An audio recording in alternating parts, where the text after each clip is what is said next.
The Strait of Hormuz, just 21 miles wide at its narrowest, is one of the world's most strategically important chokepoints. Each day, nearly a quarter of the world's traded oil passes through this narrow waterway, linking the Persian Gulf to the Arabian Sea and beyond. On June 22, Iran's parliament voted to close the Strait of Hormuz in response to escalating tensions with the West. This dramatic move has sent shockwaves far beyond the Middle East, raising alarms across global markets, governments, and industries worldwide. While much of the international media has focused on the immediate threat to oil supplies and global energy markets, the ripple effects reach deep into Africa and into the heart of the Horn of Africa, affecting countries like Ethiopia in ways that often go unnoticed. I am Samia Mohammed, and this is Analytica Today.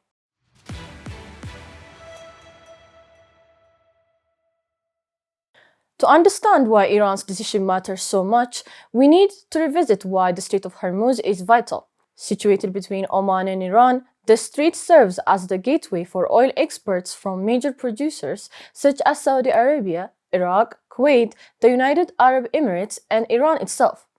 About 17 to 21 million barrels of oil a day flow through this narrow channel, accounting for roughly 20 to 25% of global seaborne oil trade.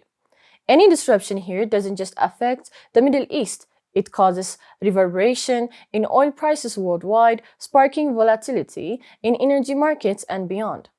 History shows us that the strait has been a hotspot for geopolitical tensions. From the Iran-Iraq war in the 1980s, which saw tankers attacked in tanker wars, to recent US-Iran confrontation, this waterway has often been a flashpoint. Iran's recent vote to close the strait is not just symbolic, it's a strategic threat that could seriously disrupt global energy flows if carried out. Now, what does this mean for Africa and more specifically Ethiopia? Africa's energy landscape is complex. Despite being a continent rich in oil and natural gas resources, many African countries still depend heavily on imported petroleum products, especially refined fuels. This is because refining infrastructure remains limited, forcing nations to import both crude oil and processed fuels. Even oil-producing countries like Nigeria, Angola, and Algeria import large quantities of refined products. Ethiopia stands out as particularly vulnerable in this scenario.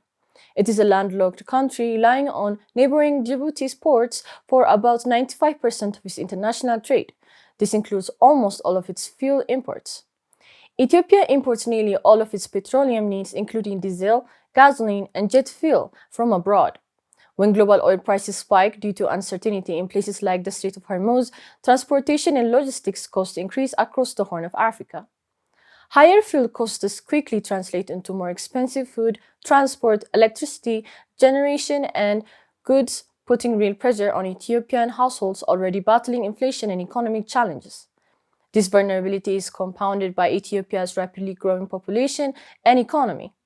The country has ambitious development goals aimed at lifting millions out of poverty, expanding industrial capacity, and improving infrastructure. Large-scale projects like the Grand Ethiopian Renaissance Dam showcase Ethiopia's commitment to becoming a regional energy powerhouse, leveraging its massive hydropower potential. Yet despite these renewable energy projects, petroleum remains essential for transportation, agriculture, and industry. If oil prices continue to rise, the Ethiopian government faces a difficult balancing act. On one side, rising import costs threaten foreign currency reserves and budget stability. On the other, soaring energy prices could slow down industrial growth, delaying infrastructure investments, and increase the cost of living for ordinary Ethiopians. This could risk social unrest and reduce the pace of development at a critical moment in Ethiopia's trajectory. Beyond the economic effects, vote to close the Strait of Hormuz also reverberates geopolitically. The Horn of Africa is a nexus of strategic competition. It connects Africa to the Middle East and serves as a gateway for global trade routes through the Red Sea and Bab el-Mandeb Strait. Major powers such as the United States, China, Russia, and Saudi Arabia, and the UAE all maintain military or diplomatic presence in the region. Iran's influence in the Red Sea corridor and surrounding areas, often through proxy groups or allied militias, adds another layer of complexity. Heightened tensions over the strait could spill into the Red Sea and Bab el-Mandeb, both crucial to African and Middle Eastern trade. Any disruption here would not only impact global shipping but directly affect Ethiopia's access to imports and exports. Given Ethiopia's resilience on maritime routes through Djibouti and to a lesser extent Sudan and Eritrea, regional stability is paramount. Ethiopia's foreign policy now must account for these overlapping pressures. On one hand, Ethiopia seeks good relations with Gulf countries, many of which are key trade and investment partners. On the other hand, it must protect its own economic interests and regional security amid intensifying global rivalries. In this context, energy diversification and self-resilience become crucial strategic goals. Ethiopia's vast renewable energy resources, hydropower, wind, solar, and geothermal present a pathway through reducing dependence on imported fossil fuels. Accelerating these renewable projects can help shield Ethiopia from oil price shocks and build a more resilient economy. There is also a broader African opportunity here.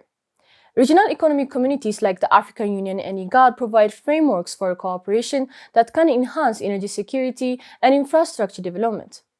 Collaborative initiatives to improve regional power grids, cross-border energy trade, and joint investments can strengthen the continent's ability to weather global shocks. It's also important to place Iran's vote within the bigger geopolitical picture. The Iran-US standoff has intensified in recent years, with diplomatic ties, broken sanctions, ramped up, and proxy conflicts across the Middle East, impacts on local economies and societies.